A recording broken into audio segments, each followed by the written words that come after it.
Ladies and gentlemen, good day and welcome to the Mallcom India Limited Q3FY26 earnings conference call hosted by PhillipCapital India Private Limited. This conference call may contain forward-looking statements about the company which are based on the beliefs, opinions, and the expectations of the company as on the date of this call. These statements are not guarantee of future performance and involve risks and uncertainties that are difficult to predict. As a reminder, all participant lines will be in the listen-only mode, and there will be an opportunity for you to ask questions after the presentation concludes. Should you need assistance during this conference call, please signal an operator by pressing star then zero on your touchtone phone. Please note that this conference is being recorded. I now hand the conference over to Mr. Vikram Suryavanshi from PhillipCapital. Thank you, and over to you, sir. Thank you, Shubham. Good afternoon and very warm welcome to everyone. On behalf of PhillipCapital, I am pleased to welcome you all on the earnings call of Mallcom India Limited. We are happy to have the management with us here today for question and answer session with the investment community. Management is represented by Mr. Rohit Mal, Associate Vice President, and Mr. Shyam Sundar Agarwal, Chief Financial Officer. We'll begin the call with the opening remarks from the management, followed by interactive question and answer session. With this, I hand over the call to Mr. Rohit. Over to you, sir. Good evening, everyone. It's a pleasure to welcome you all to our earnings conference call for the third quarter and 9 months of the financial year 2026. I'd like to begin by extending our sincere thanks to PhillipCapital for hosting today's call. Let me start by sharing a few operational highlights for the quarter under review before handing it over to our CFO, Mr. Shyam Agarwal, who will take you through the financial performance. We are pleased to report a strong improvement in profitability, with EBITDA witnessing a significant increase in Q3FY26.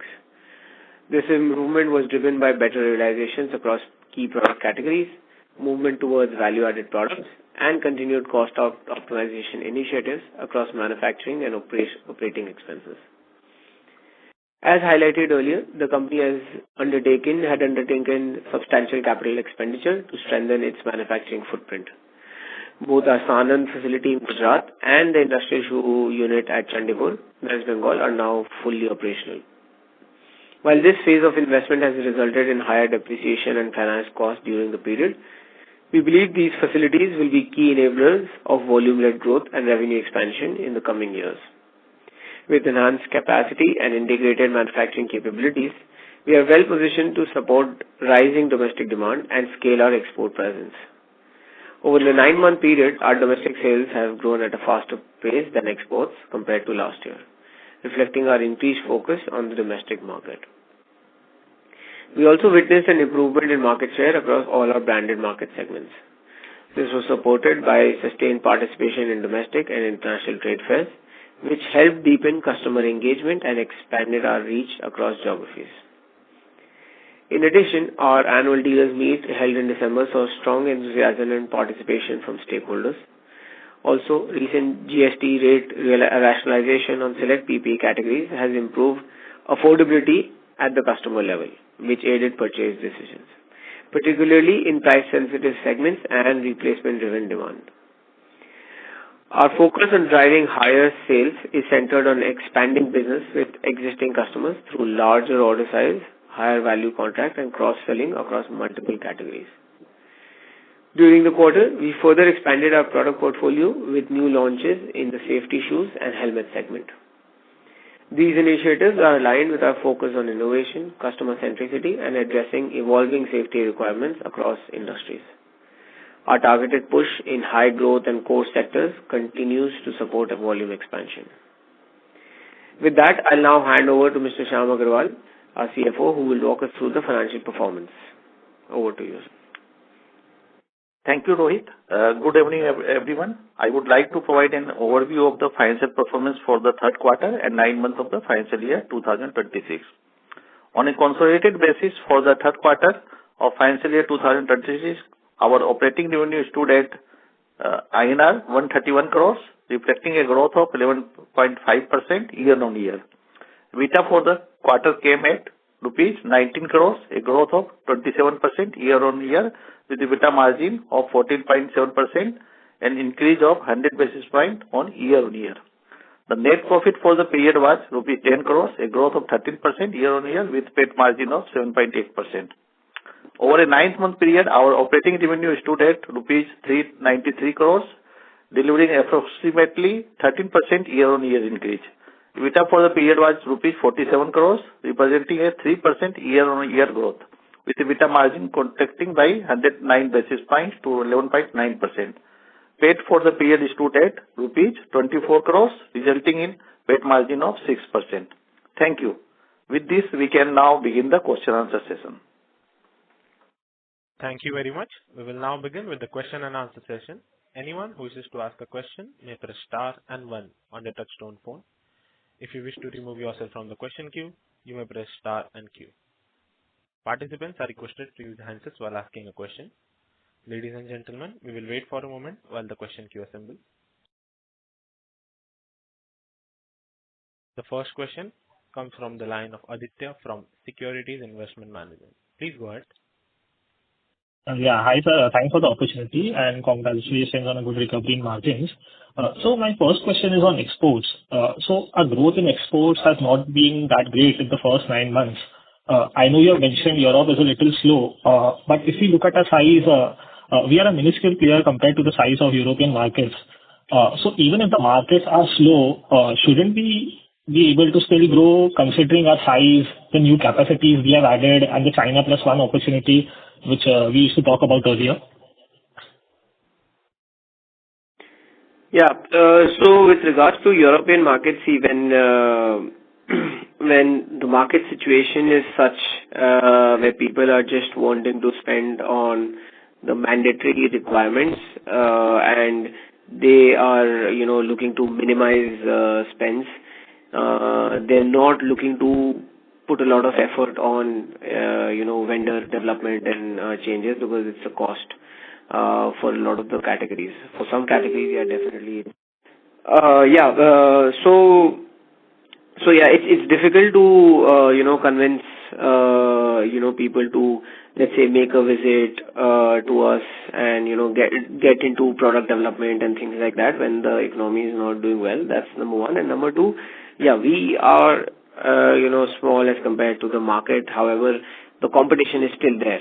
And especially when markets go bad, the competitions also realize, and international competitions also, they start also lowering their prices. And some people are okay with lower margins as well, and some people aren't. So it's just because we are smaller in respect to the market does not necessarily mean that every time we will grow. So it works. Definitely, we're trying to gain market share from other competition, because in Europe, in general, the growth of the market isn't as much. So whatever extra growth we are getting is by gaining market share from some other competition. So that's the overview with respect to exports into Europe. And also, in this time, even if you are able to get, somebody else's market share, you also have to ensure that your own customers are still growing. If they are reducing volumes, so even after getting newer, customers, you're still overall not posting growth. So that also happens. Understood. And generally, in such a situation, do our customers generally prefer bigger suppliers and they tend to give lower orders to their smaller suppliers? Does that kind of situation also play out? It's not. I don't think any customer is looking like a bigger supplier and, give them more volume or smaller supplier. They definitely have multiple suppliers for similar product lines, most of the cases. B, when they don't have enough volumes, then yes, sometimes they would like to consolidate to get better prices. But I don't think with our customers or with any customer per se, it's such that they would like to place some orders with just the big suppliers, some with small suppliers or anything like that. Understood. And sir, now with recent talks of EU-India FTA, so just wanted to understand how could that be beneficial for Mallcom going forward? No, that could be really beneficial because our sectors and our industry and our HS codes are usually the ones which are included in the free trade or any sort of trade agreements. That's what we've seen in the past.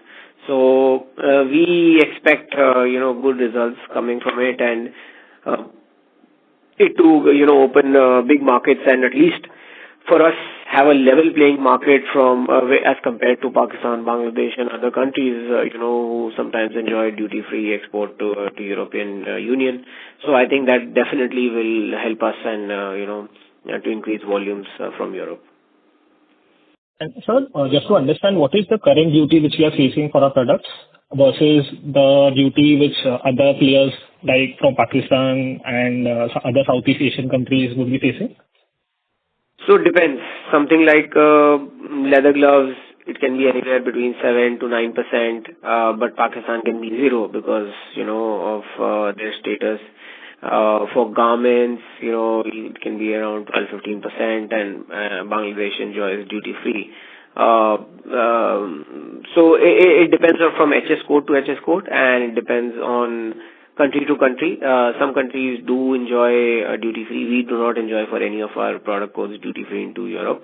Nor does China also, I think. But yeah, some other countries do enjoy some duty free exports to the European Union. Understood, sir. Understood.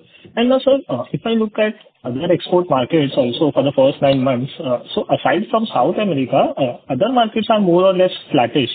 So for us, to grow in double digit in export markets, would we be dependent on, recovery in Europe, or, there are other markets as well where we can see good growth in exports going forward? See, in exports, more than 50% of our revenue comes out of Europe. So we definitely need our European markets to perform well. And the second largest market is South America for us, and then followed by North America and other markets. So, and North America also, as we all know, hasn't been doing so well. The biggest market and the third biggest market are not doing well for us at the moment. So, and honestly, the volumes are coming from these markets only, right? Other markets are there, but there isn't enough volumes for our white label business from these markets. However, we have been exploring other markets like Russia and Argentina and other places as well.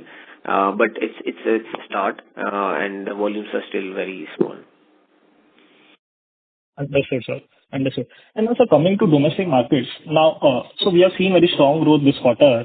So was this partly due to, restocking by our dealers who might have delayed their purchases in Q2 due to drop in GST rates? And in Q4, we should be back to a 19-20% growth rate, which we used to do earlier? Some of it might be because of, GST, which has impacted in Q3. But I don't think all of the growth is because of that. We are, expecting, overall, if you are able to, do a 19-20%, it should be good, but we are aiming for higher also in Q4. So one part is definitely GST, but I don't think all the parts, because with the dealers also, not all of them have the capacity to hold on to a lot of stocks, and not all of them have, most of them will not have the space or the cash flow for that to happen. So they would like to keep rotating their stocks. So we hope to see similar kind of growth coming in Q4 as well. Okay. And now, if you just talk a little bit about the new products you have launched, so helmets, Nitel and PU gloves. So how has the offtake been for these products, and what kind of customer feedback we have been receiving? And so also, if I look at your LinkedIn page, I could see your post that Mallcom has launched helmets, but there wasn't any mention of Nitel and PU gloves being launched. So if you could just let us know if you have started selling gloves in the market or not. For gloves, yes, we have started selling PU gloves in the market. So we were always selling PU gloves in the market. It's just that it was something that we were trading, right? And now we are producing ourselves. And helmets, we launched a new range of helmets, like to cater to the mid-tier segment. And we also launched a very lightweight, sporty kind of safety shoe, and all of this happened in December and third week of December only. So with respect to our marketing and promotional efforts, we are still doing it. We don't want to put everything at once. So if you're following us on social media, you'll see it happening in the coming weeks and months. But yeah, we have started selling these products, and we started receiving interest and inquiries. So we are at a stage where we are sending out samples and getting more and more feedback. Yes. And now just to understand this better, so I believe we have around 65 to 70 distributors in India. So just to understand, so are these new products being given to all the distributors? Have they been taking all these products? So, or is it a step-by-step process where we are giving these products to the top 10 or top 15 distributors and then see how the offtake has been for these products? No, we don't restrict it for anybody, any of our dealers. It is given to all, whoever, depends on where their dealer is placed, what kind of industries they cater to, what kind of end user or reseller connect they have. Based on that, they show us interest, and based on that, we also know who we could target, which dealers we could target with what kind of products. Not all dealers will do all kinds of products. But yeah, we don't restrict it for any particular dealer. And to understand this better, so out of the 60, how many of the distributors we can target, and do we need to look for new distributors for these products? We need to aim for new distributors in general, not specifically for these products. These products can go in the normal distribution channel that we have, but in general, we need to have more distributors as well. And for these specific, we launched helmets, we launched gumboot, we launched sports style lightweight safety shoe. PU we are already doing. So a lot of our dealers are already doing these products. It's just a new addition. So about, in all cases, nothing less than 50% of the dealers have asked for samples or inquiries, and we are doing pricing and sampling and things like that with them. Got it. So next was we had set up 2 lines for our Mr. Aditya, sir, we request that you to return to the question queue for the follow-up questions, as there are several participants waiting. Thank you. The next question comes from the line of Rishabh Shah from Bugle Rock PMS. Please go ahead. Hi, thanks. Am I audible? Yes. Yes, sir. Yeah, so in the previous years, we were one of the major suppliers in the oil and gas industry. But as you have said in the previous calls that you have not been present in the industries like mining or other construction. So what is your progress on that front? Have we diversified into other industry, or we still cater or are still major businesses from the oil and gas industry? I'm not sure where this is coming from, but we are not industry specific. Even, other industries we definitely do cater. Yeah, there are some industries where, like mining, where we don't have a lot of, products to offer to, or they're not buying a lot of, in the price range that we offer, let's say. Even in oil and gas, there are things more things we can explore, something like, even coveralls, inherent, flame retardant coveralls and things like that. But we go to each and every industry and industrial town and target all sorts of end user if we have products matching for that industry or that end user. Yes, there are specific requirements which we cannot cater to, but we do not restrict ourselves to any industry. We are making a portfolio of product which at least where some product goes into each of the industries, because a lot of these the usage of the product is in general handling, which works in all the industries. Okay. So my next question is, many companies are mostly served by the Chinese players. You say like 70% of them. And there are these big billion-dollar companies like Ansel or VIP or any such company. So just wanted to know what parameters are we fighting these huge players? Are we going to gain market share from them? Is it the price or the quality? Because product quality would be at par with us.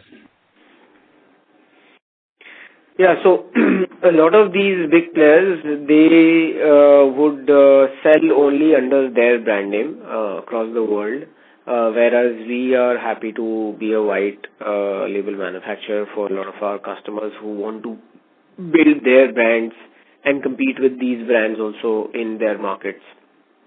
So that's one. Second, a lot of them, because of their brands, have command a higher price, and not everybody can afford that price. So we are able to beat them a lot of cases in the pricing as well. And then we have a we are a manufacturer, so we have the capability of customizing a lot of the items, which these players most of the times don't.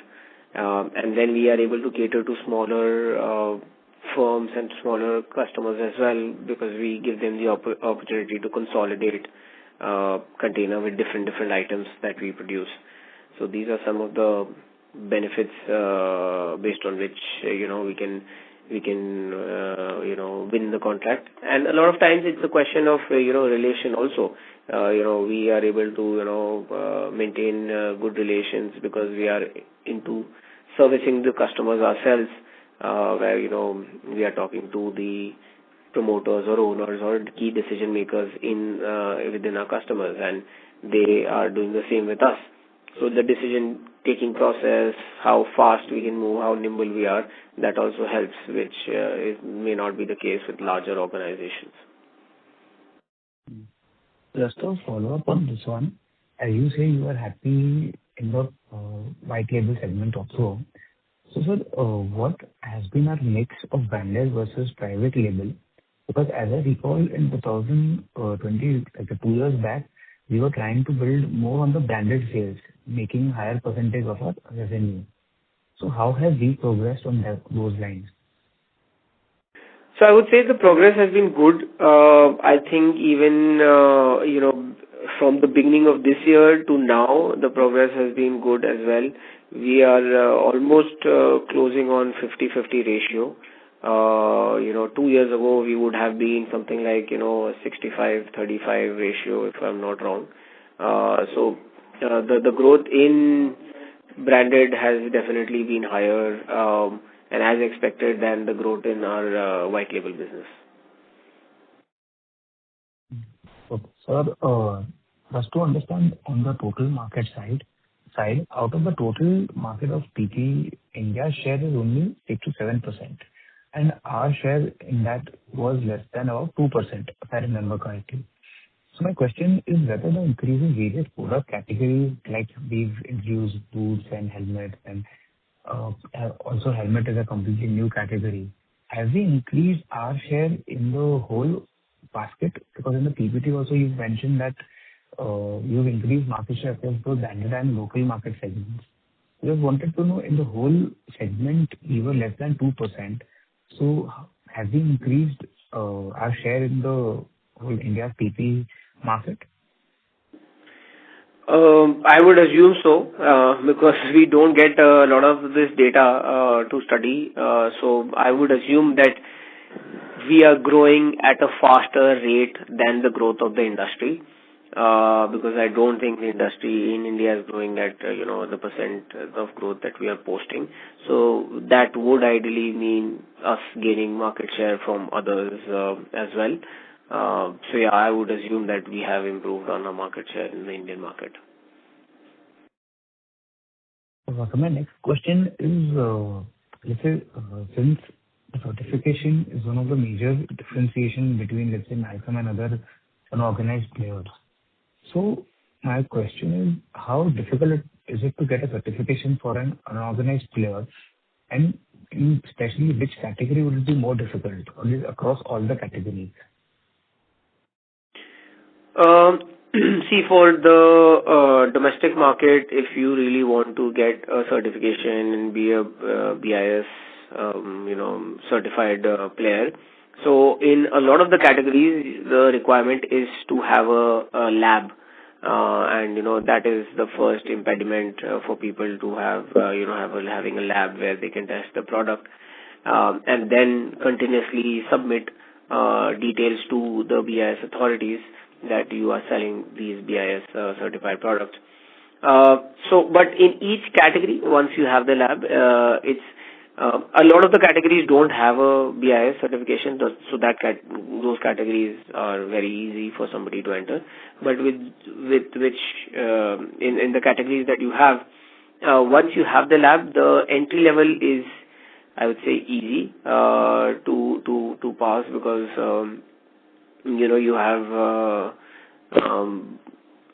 you have enough players in the market to study the samples and the products and get a certified product. But it gets tougher and tougher as you get into more complicated products, or if you go into more value-added products in the same category. So that's where the segregation starts. And then obviously it's not just getting the BIS, but also maintaining it and ensuring that each product which comes out is a certified product. Okay. So, what type of, let's say, in a product category, you are seeing more of, let's say, complicated products. So, could you please expand on that? What more complications could be you have in a category? Yeah. So, for example, let me take the example of a safety shoe, right? So, safety shoe has two classes. There's a class 1, class 2, or a type 1, type 2, right? Type 1 will have something which is a occupational shoe. It'll not have the protection required like a safety shoe, but it'll still be classified under the safety shoe category. So that's basic. Then you have a safety S1 category, we call it, and then there's S1P, there's S2, there's S3. So these are different categories based on if you want a toe protection, if you want a nail protection, if you want a water resistant shoe. And then comes the class 2, which is a complete waterproof gum boot, things like that. So there also, do you want it with the metal protection in your feet or not, things like that. So as and as you get into, and then whether you want a anti-static shoe or a electrical shoe, or these are the differences which start creating. And most of the people are good in the basic ones and the first level of certification, but when it goes becomes more and more stringent, or more protection to be provided, that's where you find lesser and lesser number of players. So that's how it differs. Fine, sir. Thank you. I'll get back in the queue. Thank you. A request to all participants, please restrict your questions to 2 per participant. For more questions, please rejoin the queue. The next question comes from the line of Dhvani Desai from Turtle Capital. Please go ahead. Hi, good afternoon, everyone, and congratulations for a good set of numbers. So my first question is, if I look at the margin, gross margin, I think it's probably one of the highest or close to one of the highest in last 12 quarters. And, last quarter was probably on a much lower side. So if you can, help us understand if there is any one-off in this margin, or is it just a product mix? And second part to this question is that, our EBITDA margin is close to 15% again, significantly higher than, what we have done in last few quarters. And, the ramp up from the new products and new plant is yet to happen. So should we expect this kind of a margin to sustain both at a gross level and EBITDA level? Shyamji, I think you can take the... Hello. Yeah. Yeah. Will you please repeat the question? Yeah. So my question is that, this quarter our gross margin is improved significantly even from our historical average of 38-39%, while the last quarter we had one-off because of RM and FX issues. So is there any one-off? And if not, then, our EBITDA margins is close to 15%, which is again at a higher end compared to last few quarters, despite our, new plants and new products yet to scale up to optimal level. So should we expect, this kind of a margins to continue going forward? Yeah, definitely. So I would say the last quarter was one-off, and you will see that last 3-4 years, we have been having EBITDA margin in the range of 13 to 15%, and this is what we have done this quarter also. And definitely, with the new facilities coming up and investment we have done, definitely we have some additional cost in the range of interest and, some employee cost also, because we have had new employees and, depreciation also has gone up. So definitely we need to catch up on the productivity side of these new units. But overall, as you have seen, that margin remains because nature of business and the product which we are manufacturing, the overall margin would be in the range of 13 to 15% only. And this quarter also, the realization has been better because of the increase in exchange rate also, and the raw material prices were also stable. So So we could do 15%, and definitely going forward, we should be working this range only. Okay, got it. Rohit, second question is, from a 2-3 year perspective, I think our aspiration is to grow top line at 20% at least. Now, if I understand correctly, currently we are at, 55-45 or, 50-50 kind of a domestic versus export. So, in order to get to that 20%, the domestic piece has to grow at 25%, because from all the commentary that, we are hearing from you guys for last few quarters, export has been a bit soft on the growth side of it. So how do you guys look at it in terms of what is the playbook to get to that 20% plus kind of a growth over next 2-3 years? So when we made this projections, obviously, one part of it was also that, some, policies to work in our favor as well. So we are pretty confident about the branded and the domestic growth and, growth coming out of, let's say, Middle East and Africa, because we can see and control that market, and the policies are also in favor. However, when it comes to our export and white label, we expect that hopefully the worst is behind. If the world seems stable and will be stable, I think we can expect better growth from our export market also. Like we were discussing earlier, that if this trade deal with Europe is to be signed, there could be great positive ramifications from us. Even with Russia, we've been able to, get a breakthrough in the market. We are also expecting that with the US, there will be some, better deals coming as compared to now. So we are definitely expecting more growth out of our white label business, and for our branded, definitely 20% or plus is growth, something that we can target. So that was our idea of getting to the target, and we are still confident that we would be able to get there. Maybe we've been set back a little bit with things which we can't control, but we are still hopeful and confident that once things settle down, we should be back on track. Okay. And more questions or somebody? Thank you. The next question comes from the line of Viraj from SIMPL. Please go ahead. Yeah, hi. Thank you for the opportunity. Just a couple of questions. First is on export. I think you said somewhere in the call that, there's a pricing pressure and customers are not really looking for an alternative supplier. But, we have also seen some new additions. So one is, if you want us to understand the cost structure of, competition from other countries, I understand there's a duty part, but if one has to understand the pricing with the cost structure vis-a-vis ours, how would that compare? And, what kind of a profitability they would still be making at the low, reduced prices. That is one. And second is, what kind of initiatives you are taking in major markets like Europe and LATAM? So if you can just, talk something on the qualitative part, what kind of initiatives you're taking and what kind of a flow, the new products, new business we are seeing there. Right. So, cost structure-wise, again, depends on product category to product category, how we are placed as compared to the world.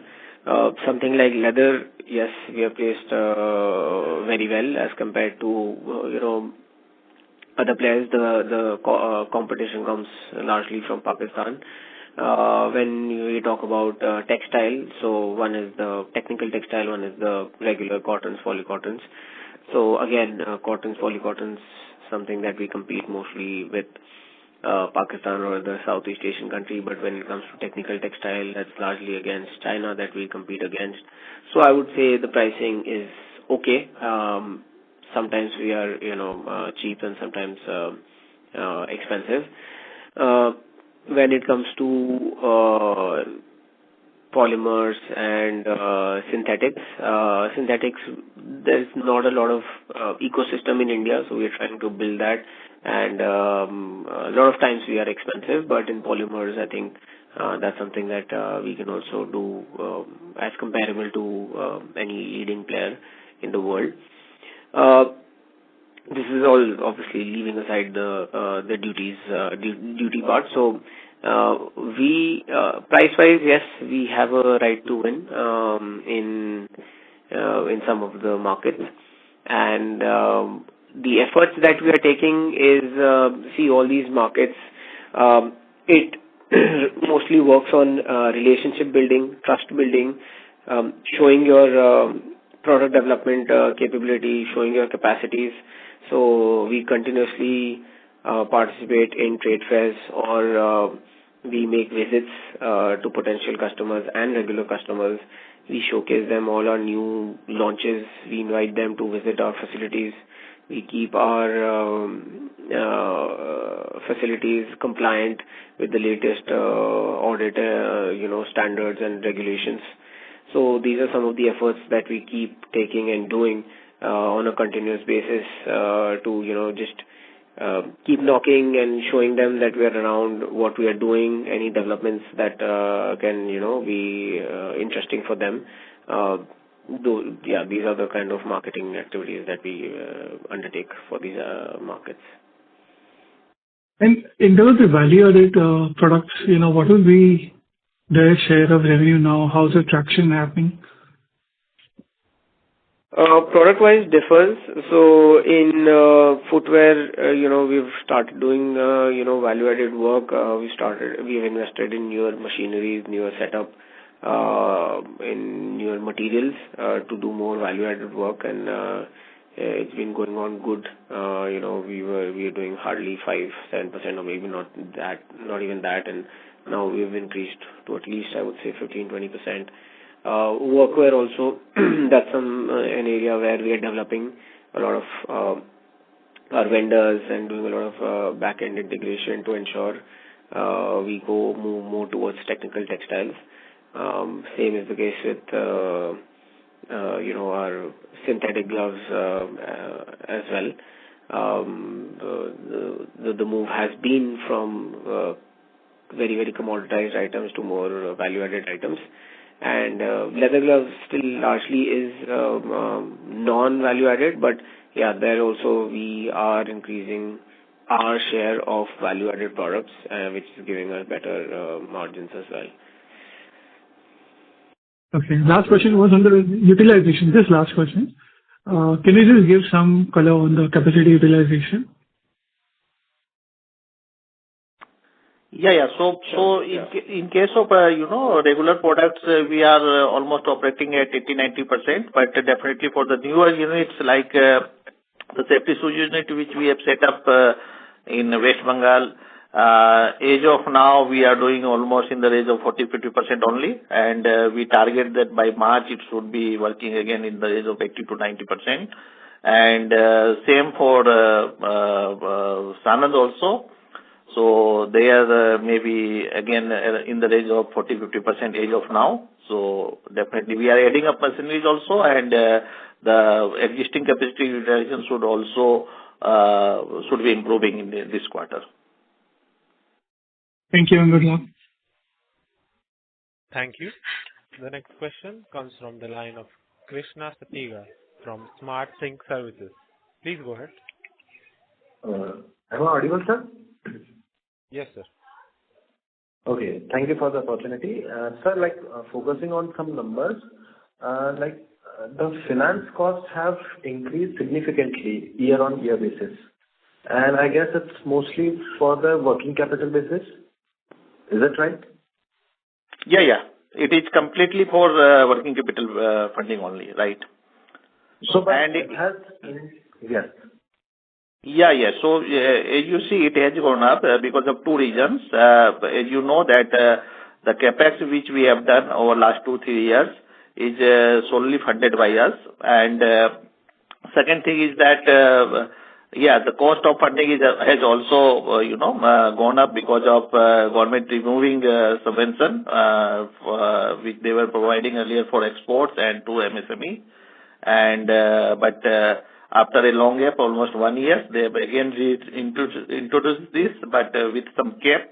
So we will be benefiting with this, but there is a cap of 50 lakhs per annum, and which is maximum one can enjoy for a particular financial year.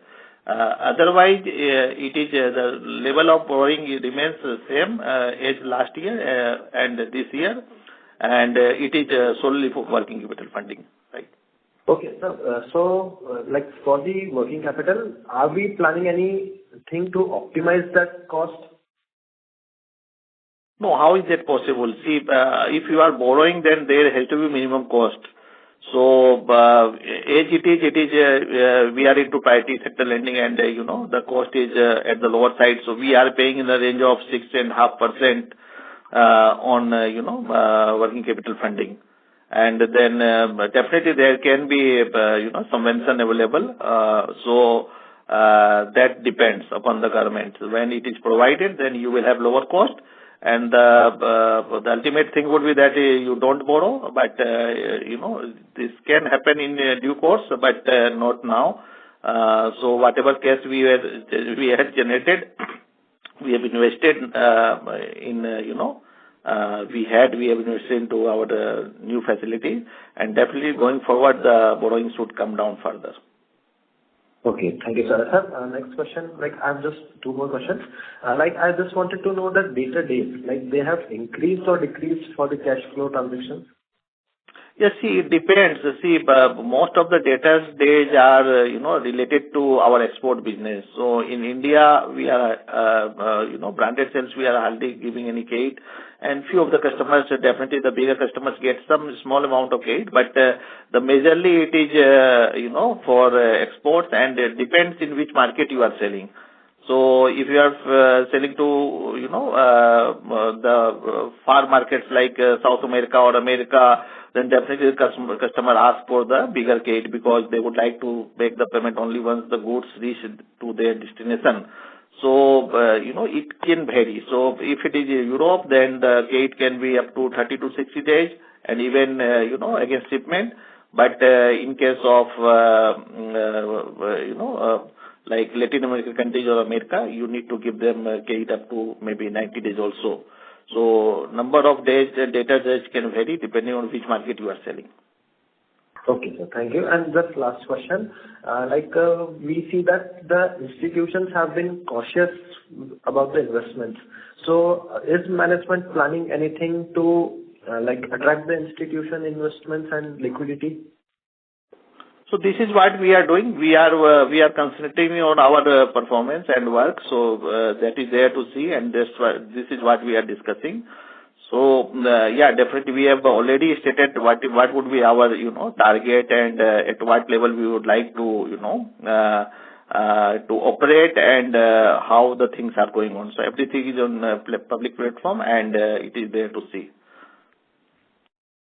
Okay. Okay, sir. Thank you. The next question comes from the line of Nishita from Sapphire Capital. Please go ahead. Yes. Hello. So I just had a few questions.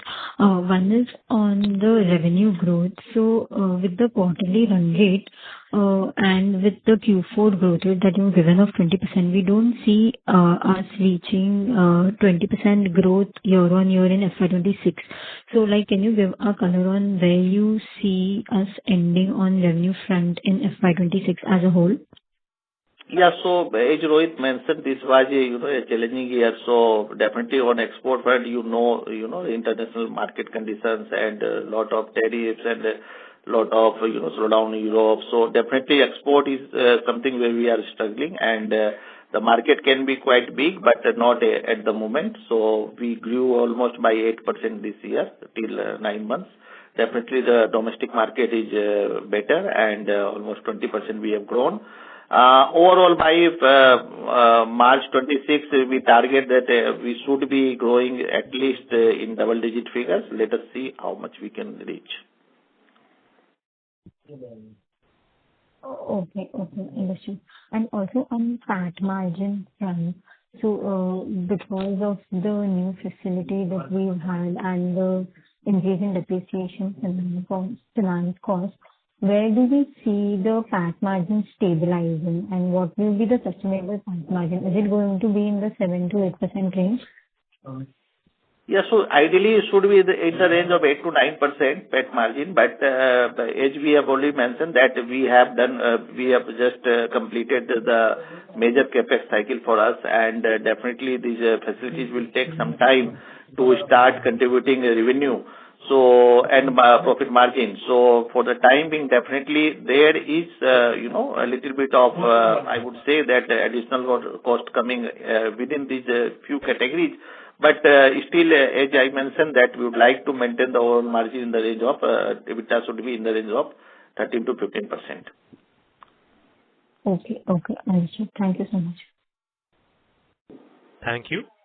The next question comes from the line of Dipesh Sancheti from Manya Finance. Please go ahead. Hi, am I audible? Yes, sir.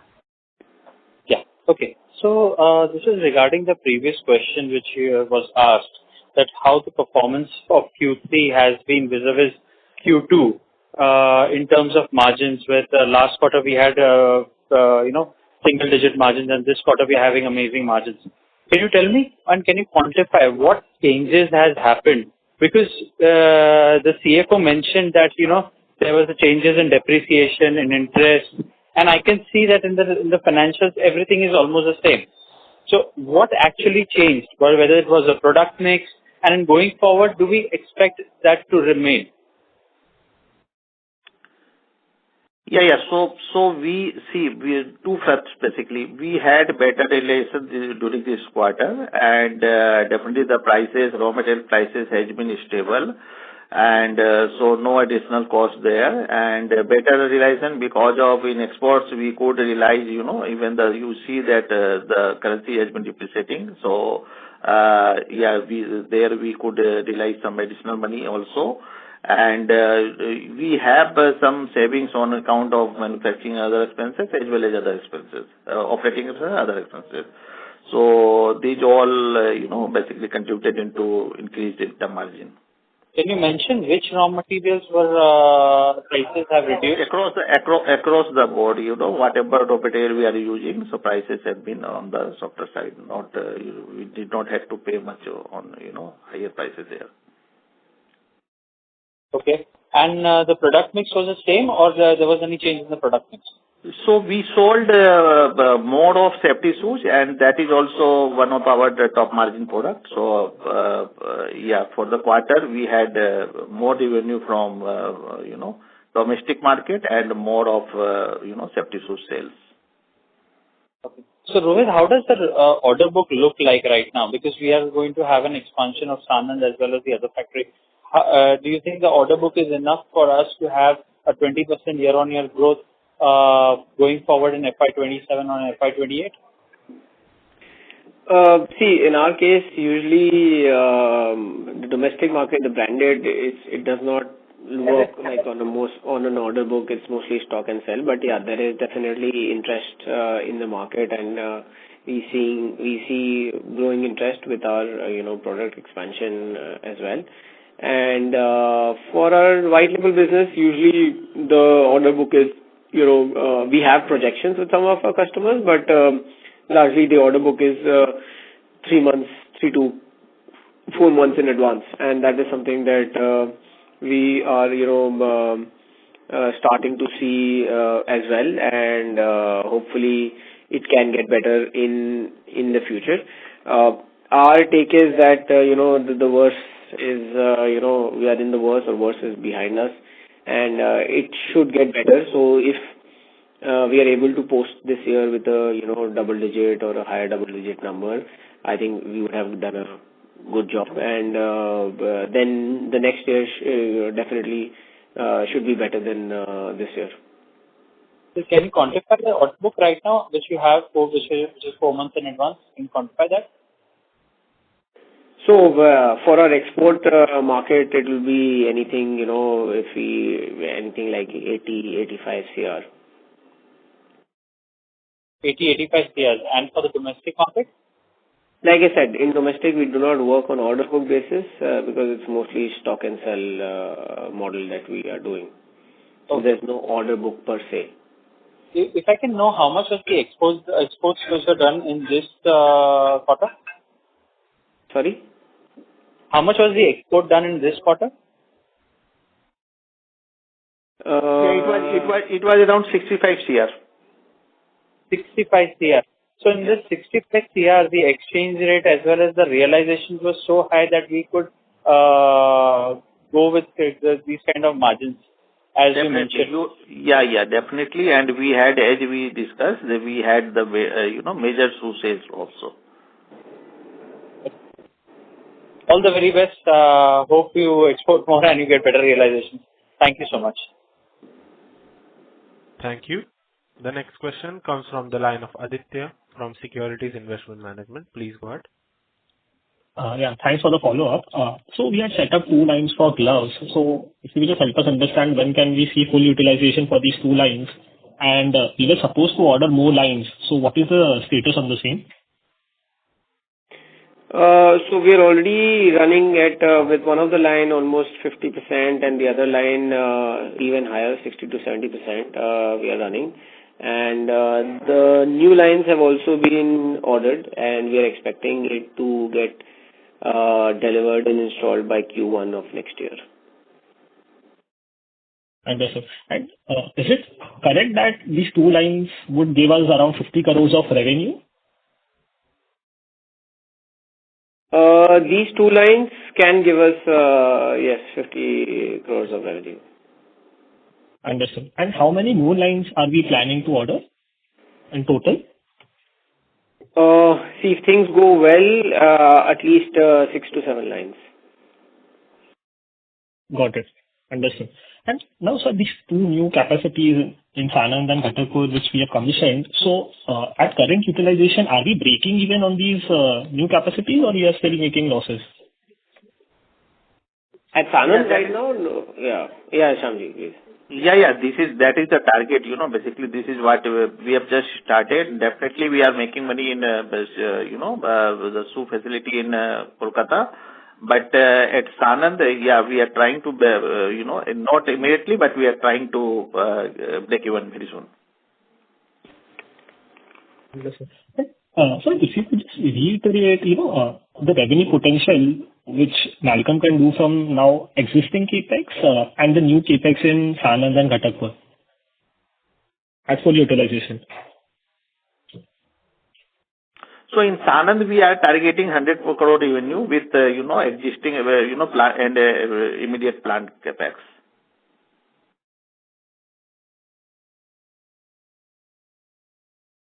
Hello. Yes, sir. You're audible. Yes, sir.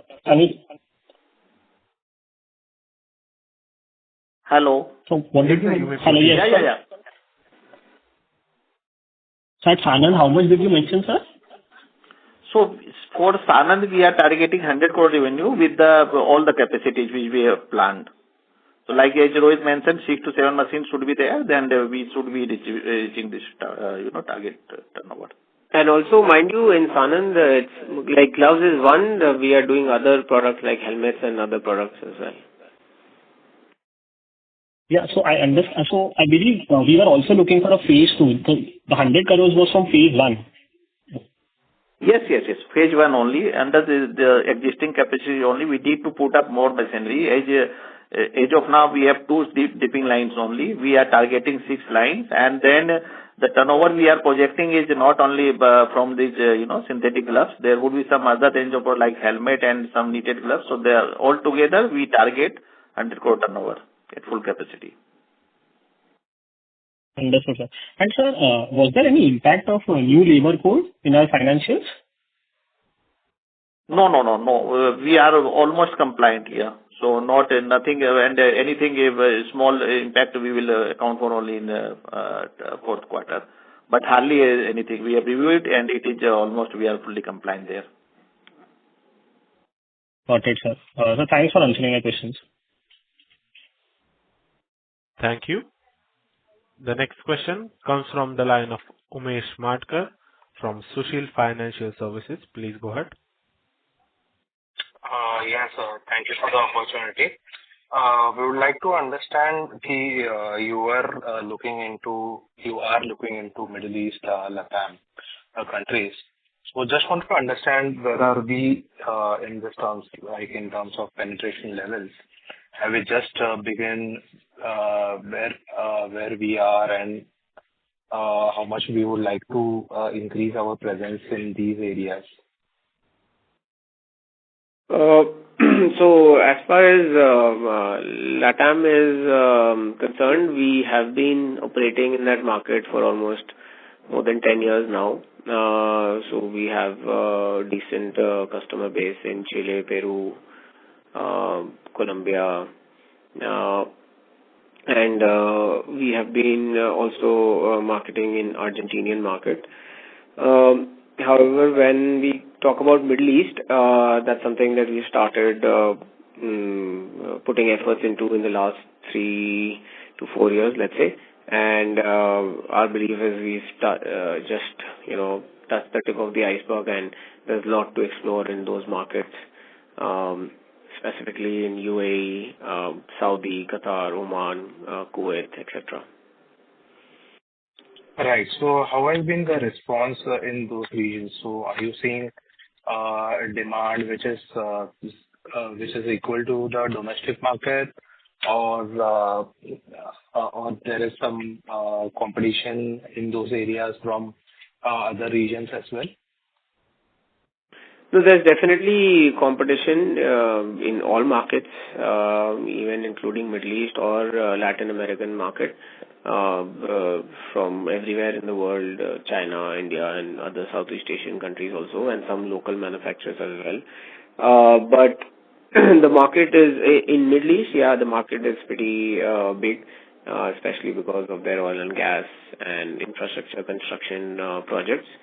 So it's, I would say it's a pretty big market, and in some products, very high-paying market as well. Latin America, I wouldn't necessarily say that it's as big as the Indian market, but definitely, it's a more stable, more mature market and than the Indian market, I would say. Okay. And in terms of payment, means the receivable days, how has been in these areas, especially in Middle East? Have we faced any issues on that front? No, currently whatever we do it on cash basis or advance basis. Okay, that's fine. And last question, sir, if you can give us a breakup of commoditized as well as the value-added products.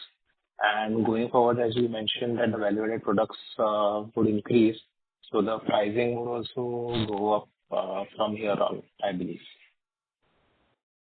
Yeah, that's what the target is. That's what we aim to do.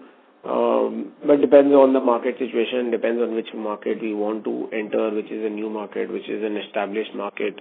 So it depends on those things also, but the idea is to get more and more into value-added products. Yeah, right. So if I can get the current breakup of commoditized versus value-added products, that would be great. It should be, Rohit, it should be in the range of commoditized would be in the range of 50 and the value-added should be 60 around. Yeah. Okay. Thank you very much and wish you all the best. Thank you. Thank you. Ladies and gentlemen, that was the last question for today. I now hand the conference over to management for closing comments. Thank you, and over to you, sir. Thank you all for participating in the earnings conference call. I hope we were able to answer your questions satisfactorily and at the same time offer insights into our business. If you have any further questions or would like to know more about the company, please feel free to reach out to our investor relations managers at Valorum Advisors. Thank you and wishing you all a great day ahead. Thank you. On behalf of Phillip Capital India Limited, that concludes this conference. Thank you for joining us, and you may now disconnect your lines. Thank you.